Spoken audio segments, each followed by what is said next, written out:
ঘরে অথবা বাইরে নারী যেই শ্রম দেয় এর বেশিরভাগেরই কোনো পরিসংখ্যান, হিসেব কিংবা তুল্যমূল্য থাকে না।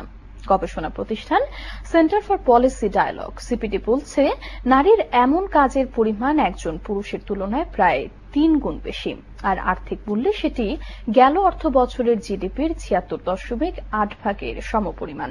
সকালে রাজধানীর গুলশানের একটি হোটেলে সিপিডির পক্ষ থেকে এই গবেষণায় তথ্য তুলে ধরা হয়। আরো জানাচ্ছেন Biprajit Bappa. In terms of bringing the unpaid works into the দেশের ৬৪ জেলার ৮৩২০ জন নারী ও ৫৩২০ জন পুরুষের কাছ থেকে তথ্য নিয়ে তৈরি এই গবেষণাকর্ম। তথ্য বিশ্লেষণ করে বলা হয়েছে, গড়ে প্রতিদিন একজন নারীকে অন্তত ৭.৭ ঘন্টা কাজ করতে হয়, বিপরীতে পুরুষরা করেন মাত্র ২.৫ ঘন্টা।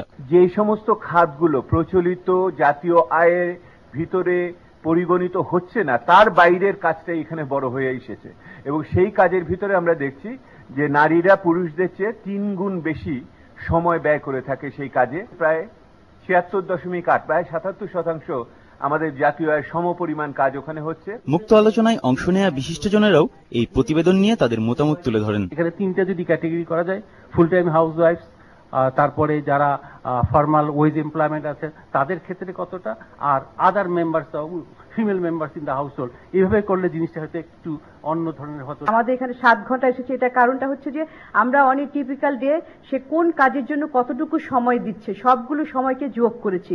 Even though I think even if we incorporate this, I'm sure that there will be huge difference, but maybe this difference, it can be a little bit of exploration.